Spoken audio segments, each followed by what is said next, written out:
ዙር ጋቦን አዳላዊ ሰሚር በአሰልጣኒ ሳምሶን ሰሎሞን እትምራሕ ሃገራዊት ጋንታ ኤርትራ ናብቲ ካብ ዕለት ኢስራ ጀሚሩ ንሽዱሽተ መድረኻት ዝካየድ ናይ ኣፍሪካ ዝዓበየ ምዃኑ ዝንገረሉ ዙር ጋቦን ከም እትምራሕ ኣብ ዝተፈላለዩ መራኸቢታት ተገሊጹሎም።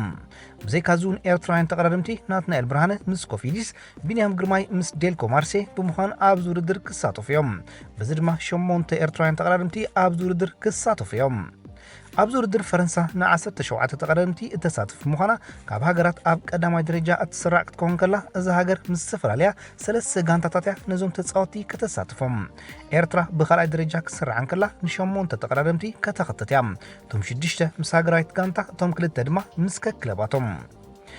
ወደ 18 ዓመት ሩዋንዳዊ ቢዛ ብዕድመ ዝናእሰ ተቀዳዳማይ ዝውድር ክኸውን ከሎ ዝዓበየ ድማ ወደ 38 ዓመት ቺሊያዊ ተቀዳዳማይ አንጎላዊት ክለብ ባይሲካሳል ካርሎስ ኢቫኒዮም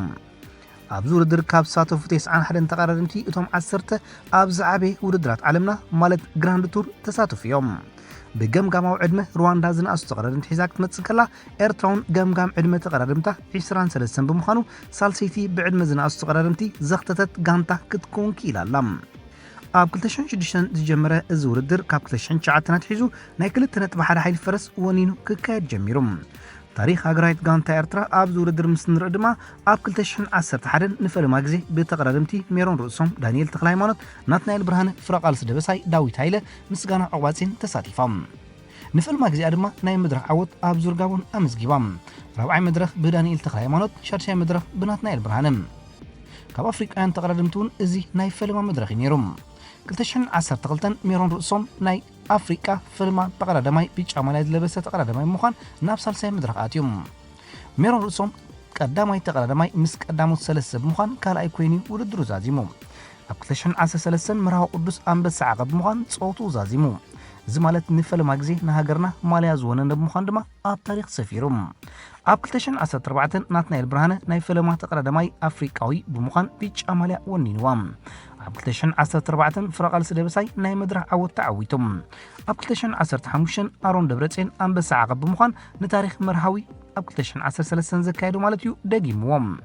2016 ዓወት ሃብቶምን ዘመንፈስ ሰሎሞን ኣብ ዓቐብ ንፈለማ ግዜኦም ቀዳማይን ካልኣይን ብምዃን አንጸባሪቖም ኣብ 2017 ሜሮን አብርሃም ናይ መድረኽ ዓወት ተዓዊቶም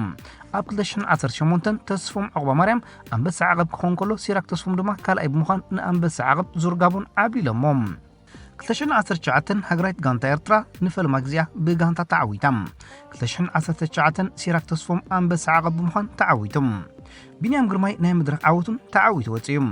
ከም ዝረኣናይ ሃገራዊት ጋንታ ኤርትራ ኣብ ዝውድር 4 ዓመትን ናይ ዓቐበት ብምዕዋት ዓብላልነታ ክትረጋገጽን ከላ ብኣፍሪቃ ደረጃ ድማ እታ ፈለማ ቢጫ ማልያ ዝተዓወተትን ናይ መድረኽ ዓወት ድማ ዘምፀአትን ብምዃና ፍሉይ ታሪክ ሒዛ ኣላ ብሓፈሻ ኤርትራ 5 ናይ መድረኽ ዓወት ኣብ ዝውድር ክትዕወትን ከላ ሓንሳብ ድማ ኣብ 2014 ብናትናኤል ብርሃነ ቢጫ ማልያ ወሊና ኣላ ዙር ጋቦን 7 መድረኻት ኮይኑ 35 ኪሎ ሜትር ድማ ክጓዓዝ እዩ ሞኸዳ ኣብ ዝዓበየ ውድድር ናይ ሃገርና ምዃኑ ዝንገረሉ ዙር ጋቦን ኣብ 2020 እንታይ ኢና ክንጽበም እቲ ናትኩም ትምኒት ኣብ ኮመንት እናተጸበና ቢጫ ማልያ መንውንና ትብሉም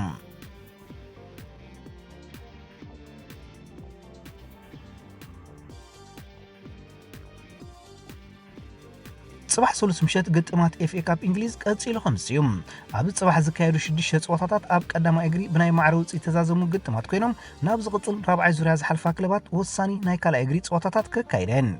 زكايدو صوتات مسن نعزب دما بلاك بول انصار ريدين كتقطمم قدما اجري زن كلبات كلته بخلته بمعروض يتيو تزازيم نيروم كوفنتري نبري سول روبرتس بمنغادح كتقطم قدما اجري زن كلباتون بمعروض يت كلته بخلته تزازيم نيروم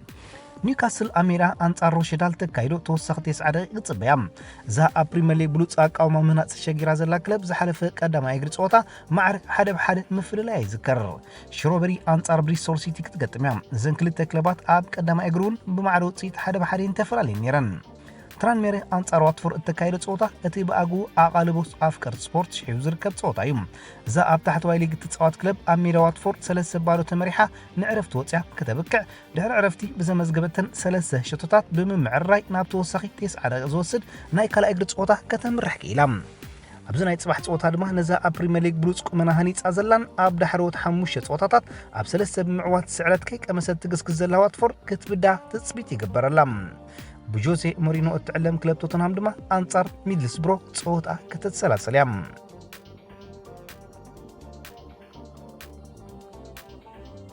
بكلبات تشيلسي وسامن توتنهام كهدن صنحه ود 21 عمت بورتغالاوي تጻዋታይ كلب بنفيكا جيرسون فرنانديز لوم مشت مس كلب توتنهام حكمنا مرمرا مغبارو سكاي سبورت ابنا لوم مشت غصاتا اسفيرام مس كلب بنفيكا بلوص بقعت زرأيت سو منسي مس كلب توتنهام تريفو زلو ولقاو سممعت كوينو حوشت إذن 24 ساعات وقعوا كخون مخانو سكاي سبورت كاب أمونات مجشاتا زرخبتو حبريتا تنتصر كلب توتنهام نزنا مسار عز صنبر أكهافالي بلقى حكام دل سقاقروتون ببقعتو مستعقب دما 56 مليون باوند مخفال بقوامي نام مسارعة كتصنبرو يام ኣብ ክለብ ቤንፊካ ዝርከብ መስበር ውዕል ተጻዋታይ 102 ሚልዮን ዩሮ ምስ ምዃኑ ዝፍለጥ ኮይኑ ክለቡ ቤንፊካ ግን እዚ ኣካፋሊ ምስ ዓላሚ ክለቡ ብሩኖ ላጌ ተደላይ ብዘይ ምዃኑ 56 ሚልዮን ፓውንድ ናብ ዝኸፈለት ክለብ ከተፋንዎ ያወሲና ኣታውን ወፃን ብቕዓት ተንጸባረቕ ዘላ ቶተንሃም ኣካፋሊ ፈረንሳዊ ሙሳ ሴኮ ኣብ ብርኩ ብዘጋጠሙ ማህረምቲ መጥባሕቲ ብምግባሩን መጻኢ ዴንማርካዊ ክሪስቲያን ኤሪክሰን ብዘይ ምንጻሩን ስሙ ብተደጋጋሚ ምስ ክለባት ኢንተር ሚላን ምስ ምልዓሉ ድማ ኣተኩራ ናብ ፖርቱጋላዊ ፈርናንዴዝ ዝገበረት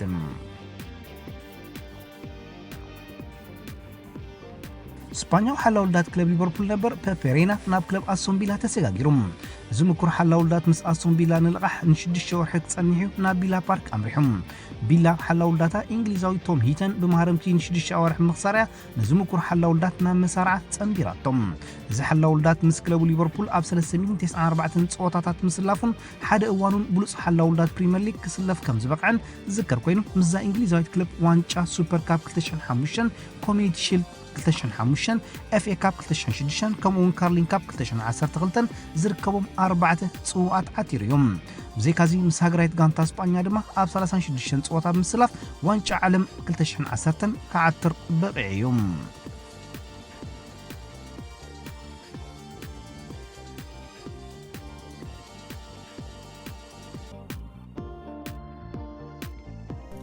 كبرات تخاتلتنا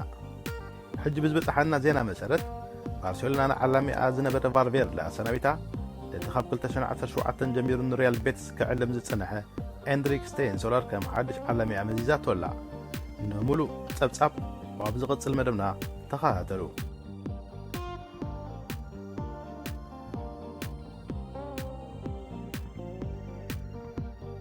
خبركم تخاتلتي يوتيوب شانل سينما سمرم